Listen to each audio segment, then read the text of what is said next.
teman-teman, apa kabar? Saya percaya Tuhan terus ada beserta dengan kita. Mari kita kembali menyatukan hati kita untuk merenungkan kebenaran firman Tuhan.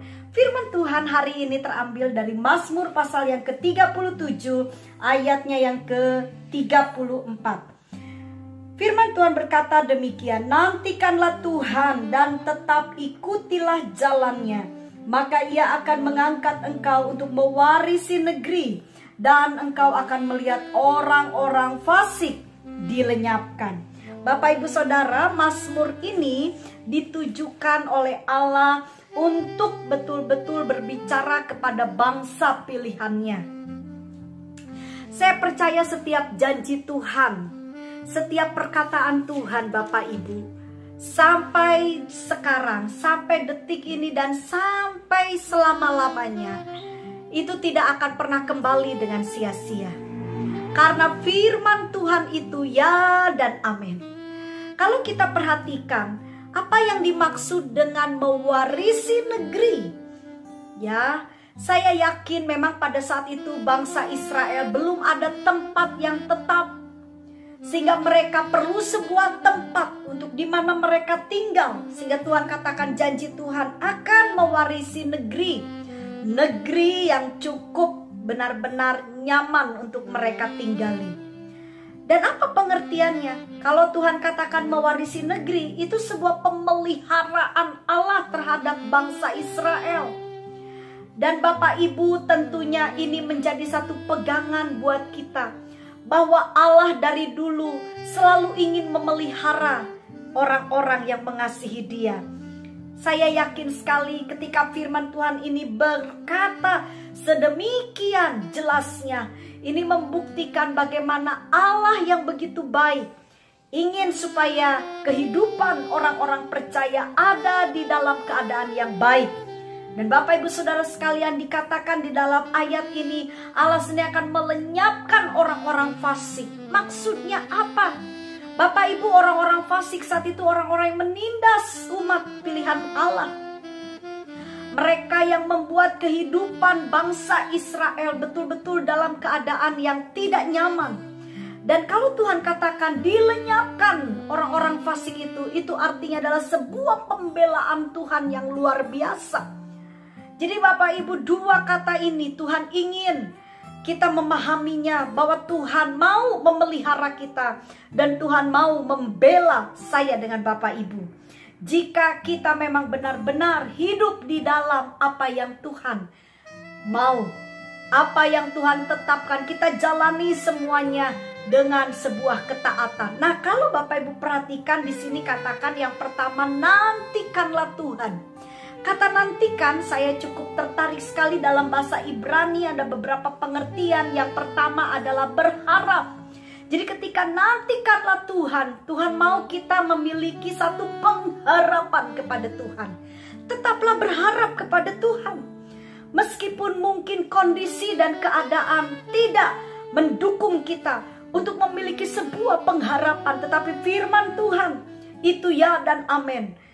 Saudara yang dikasihi Tuhan, Bapak Ibu Saudara, kita orang percaya tidak hidup dengan apa yang kita lihat, tapi kita hidup dengan apa yang kita imani. Tuhan mau kita tetap berharap kepada Tuhan. Dan hal yang lain, pengertian dari nantikanlah Tuhan, itu berbicara tentang menunggu dengan sabar. Artinya, ketika kita mengikuti apa yang Tuhan mau kita lakukan, kita mematuhi aturan Tuhan. Dan ingat, Tuhan minta kita punya kesabaran. Untuk apa? Untuk kita menerima apa yang baik yang Tuhan mau kerjakan dalam hidup kita. Karena setiap ketaatan, setiap kesetiaan pasti mendatangkan berkat Tuhan. Jadi Bapak Ibu Saudara, Tuhan mau kita sabar. Dikatakan nantikanlah Tuhan, miliki sikap yang sabar dalam menanti janji-janji Tuhan. Dan hal yang lain yang dikatakan nantikanlah Tuhan dalam bahasa Ibrani punya pengertian, yaitu dengan semangat. Dengan semangat apa? Dengan semangat ini untuk apa? Dengan semangat mencari Tuhan.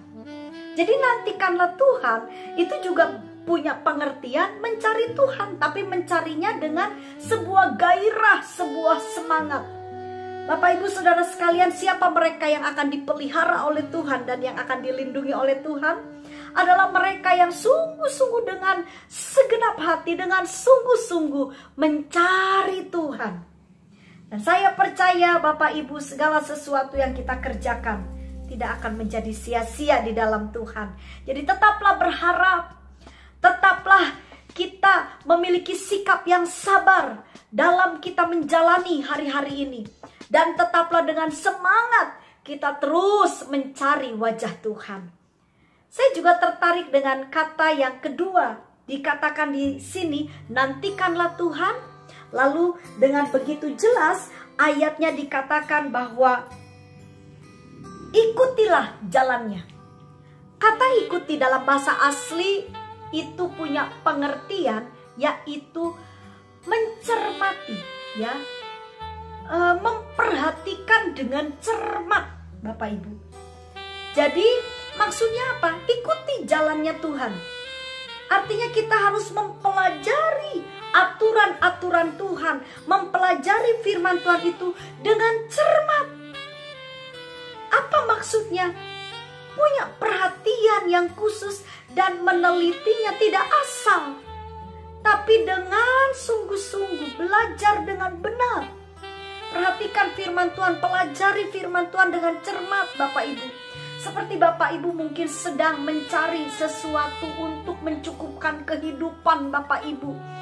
Saya yakin saudara, sesuatu yang paling penting dalam hidup saudara, pasti saudara akan cermati, saudara akan pelajari dengan sungguh-sungguh, saudara akan fokus. Dan itu yang Tuhan mau. Tuhan katakan, ikuti jalanku. Ikuti jalannya. Ikuti jalan Tuhan. Nantikanlah Tuhan, ikuti jalannya. Artinya Tuhan mau supaya kita ini sungguh-sungguh mempelajari aturannya Tuhan. Dan hal yang lain, pengertian yang lain dari kata ikuti jalannya itu punya pengertian mentaati. Jadi taati setiap kebenaran firman Tuhan itu. Setelah kita mempelajarinya sampai kita paham, sampai kita mengerti, lalu Tuhan mau kita juga mentaatinya. Saya percaya Bapak Ibu Saudara, ketika kita sungguh-sungguh mempelajari dua hal ini, nantikan Tuhan. Ya, berharap, bersabar, nantikan Tuhan. Dengan semangat mencari wajah Tuhan. Lalu dikatakan ikuti jalannya Tuhan. Di mana Tuhan mau kita dengan cermat, ya, belajar sungguh-sungguh tentang firman Tuhan. Dan juga mentaati apa yang firman Tuhan kita pelajari. Taati itu, lakukan itu. Saya percaya Bapak Ibu Saudara, janji Tuhan itu ya dan amin. Jika saya dengan Bapak Ibu sungguh-sungguh dengaran kepada Tuhan, maka percayalah hidup kita dari hari ke hari akan mengalami keajaiban-keajaiban Tuhan. Makanya Tuhan bilang, aku akan mewarisi negeri. Ya, jadi negeri itu akan diwarisi. Artinya apa? Ada pemeliharaan Tuhan. Ya, orang-orang fasik dilenyapkan. Ada pembelaan Tuhan yang luar biasa. Amin. Saya yakin Tuhan akan selalu ada beserta dengan kita. Puji Tuhan.